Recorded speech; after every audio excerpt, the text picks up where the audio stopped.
हे महामाया, सुबह के पहले पल से आखिरी पल तक और शाम से सुबह तक मैं जो कुछ भी करता हूं वो सब आपकी ही आराधना है। जय श्री राम। प्रिय श्रोताओं, जय हो बाबा नीम करौली महाराज की, जय हो गुरुदेव नारायण दत्त श्रीमाली जी की। एक और ज्ञानवर्धक एपिसोड में आपका स्वागत है। आज हम आपको एक ऐसी यात्रा पर ले चलेंगे जो रहस्यमयी और आकर्षक है। ये कहानी है साबर मंत्र और अप्सरा साधना की। साबर मंत्र, जिनके रचयिता पूर्ण हठयोगी हैं, अपने आप में एक अद्भुत विज्ञान है। इन मंत्रों का प्रयोग करना और उनके माध्यम से अद्वितीय अनुभव प्राप्त करना एक साधक के लिए अत्यंत रोमांचकारी हो सकता है। नाथ संप्रदाय के इतिहास में झांके तो पता चलता है कि यह संप्रदाय कभी वाम मार्गीय था। उड़ीसा के श्रीशैल पर्वत से जुड़ी 84 सिद्धों की कथा बहुत प्रसिद्ध है। इन सिद्धों ने भोग को मुक्ति का साधन माना और खुलकर पंचमकारों का सेवन किया। इनमें प्रमुख सिद्ध सरहपाद की शिष्य परंपरा में आगे चलकर योगी जालंधर नाथ हुए। उन्होंने अपना स्वतंत्र नाथ संप्रदाय स्थापित किया, जिसमें मत्स्येंद्र नाथ और गोरखनाथ जैसे महान योगी शामिल हुए। गोरखनाथ ने नाथ संप्रदाय में वामाचार को हटाकर हठयोग का स्वरूप दिया, लेकिन नाथ संप्रदाय के पूर्ववर्ती योगी भोग और अप्सरा साधनाओं को बहुत महत्व देते थे। गोरखनाथ के शिष्य करवाल भैरव ने भैरवी चक्र संप्रदाय की स्थापना की। अपने ग्रंथ आनंद मंगल में उन्होंने स्त्री के माध्यम से स्वर्ण निर्माण की क्रियाओं का वर्णन किया।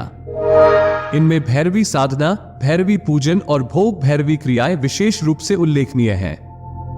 लेकिन करवाल भैरव की साधनाएं केवल स्वर्ण निर्माण तक ही सीमित नहीं रहीं। उन्होंने अप्सराओं की साधना पद्धतियों को खोजा और उन्हें प्रकट करने का साहस किया। अप्सराएं, जो सौंदर्य की साकार मूर्तियां मानी जाती हैं, उनकी साधना ने साधकों को अद्वितीय अनुभव प्रदान किया। तिलोत्तमा, उर्वशी, रंभा, मेनका और घृताची जैसी अप्सराएं उच्च कोटि की मानी जाती हैं। इन अप्सराओं का प्रत्यक्षीकरण और उनके साथ सहचर्य साधकों के लिए अत्यधिक महत्वपूर्ण होता था।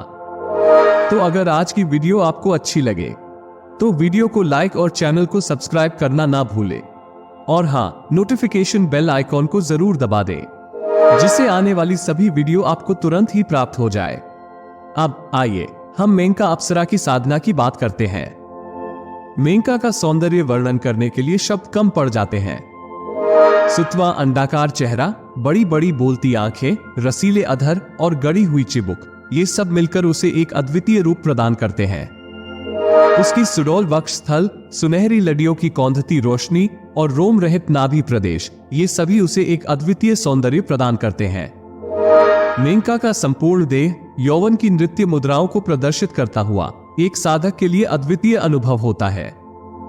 मैंने अप्सराओं के विषय में अत्यधिक रोचक प्रसंग सुने और पढ़े थे, ये जानने के लिए कि अप्सराओं का साहचर्य किस प्रकार की आनंदानुभूति प्रदान करता है। मैंने कई साधकों से मुलाकात की। एक दिन एक मित्र ने मुझे बताया कि उनके गुरुदेव हिमाचल आश्रम में रहते हैं। वहां जाकर मैं उनसे मिला। उनके चेहरे का तेज और व्यक्तित्व ने मुझे प्रभावित कर दिया। मैंने अपनी इच्छा व्यक्त की और उन्होंने मुझे मेनका अप्सरा सिद्ध करने की साबर विधि बताई। प्रथम दिन कोई अनुभव नहीं हुआ। दूसरे दिन अचानक मुझे वातावरण में फूलों की सुगंध का एहसास हुआ। तीसरे दिन जब मंत्र जप चल रहा था तो मुझे लगा कि कमरे में कोई और भी उपस्थित है, और तभी मेरे सामने एक आकृति स्पष्ट होने लगी। वह आकृति किसी स्त्री की थी। मंत्र जप पूर्ण करने के बाद जब मैंने आंखें खोली तो एक अप्रतिम सौंदर्य की अप्सरा मेरे सामने खड़ी थी। उसकी सुगंध, उसकी भंगिमा, उसका सौंदर्य, ये सब कुछ मानो किसी स्वप्न की भांति था। वह अप्सरा मेरी सहचरी बनी, मेरे सुख दुख की साथी। अब इस साधना के विधान की बात करते हैं। बुध अष्टमी की रात घी या तेल का दीपक जलाकर मेनका अप्सरा यंत्र के सामने मंत्र जप कीजिए। 7 दिन में मेनका अप्सरा आपके सामने प्रकट होगी और आपका जीवन भर प्रेमिका के रूप में साथ देगी। मंत्र है, आवे आवे चिंते चिंतावे, अप्सरा प्रत्यक्ष हुए मेरो कहो कारज करे, हुक्म बजावे, न करे तो राजा अनंत पाल की दुहाई। शब्द साचा, पिंड काचा, फुरो मंत्र ईश्वरो वाचा, ओम हम फट। यह मंत्र जब पूर्ण कर गुटिका को पीले कपड़े में बांधकर दाहिनी भुजा पर पहने। समय समय पर साधना को पुनः संपन्न करें। इससे आप अप्सरा का प्रत्यक्षीकरण कर सकते हैं, जो जीवन भर आपके सुखद साहचर्य की प्रतीक होगी। एक बार मैं आपको दोबारा साधना विधान बता देता हूं। बुध अष्टमी की रात्रि में घी या तेल का दीपक लगाकर साधक अपने समक्ष मेनका अप्सरा यंत्र स्थापित कर मेनका अप्सरा गुटिका पर त्राटक करते हुए मेनका आकर्षण माला से मंत्र की 7 माला मंत्र जप करें। इस प्रकार मात्र 7 दिन करें। 7वीं रात्रि को निश्चय ही मेनका अत्यंत ही सुंदर और आकर्षक वस्त्र पहनकर उपस्थित होती है और वचन देती है कि मैं पूरे जीवन भर प्रेमिका रूप में तुम्हारे वश में रहूंगी और तुम्हारी प्रत्येक इच्छा पूरी करूंगी। अब 7वें दिन अपना हाथ आगे बढ़ाकर वचन ले। उसके बाद साधक इंद्र की तरह जीवन भर आनंद उठाता रहता है। मंत्र है, आवे आवे चिंते चिंतावे, अप्सरा प्रत्यक्ष हुए मेरो कहो कारज करे, हुक्म बजावे न करे तो राजा अनंत पाल की दुहाई। सब साचा पिंड काचा फुरो मंत्र ईश्वरो वाचा। ओम हम फट। मंत्र जप के उपरांत गुटिका को पीले कपड़े के साथ अपनी दाहिनी भुजा पर इस प्रकार बांधना है जिससे कि वो शरीर से निरंतर स्पर्श करती रहे, बिना आसन अथवा दीपक आदि की औपचारिकता निभाए। नित्य रात्रि में अथवा जब भी समय मिले तब उपरोक्त मंत्र की एक माला मंत्र जप कर लेना पर्याप्त है। साधक जिस प्रकार अपनी प्रेमिका से व्यवहार करता है उसी प्रकार अप्सरा से भी वार्तालाप, हंसी मजाक आदि कर सकता है। इस साधना में प्रयुक्त मेनका अप्सरा यंत्र व माला को संभाल कर रख लेना चाहिए तथा समय समय पर पूर्ण विधि विधान से साधना को पुनः संपन्न कर लेना चाहिए। इससे जो न्यूनताएं आ जाती हैं या वातावरण के दोष के कारण जो प्रत्यक्षीकरण में बाधा आने लगती है उसका निवारण संभव होता है।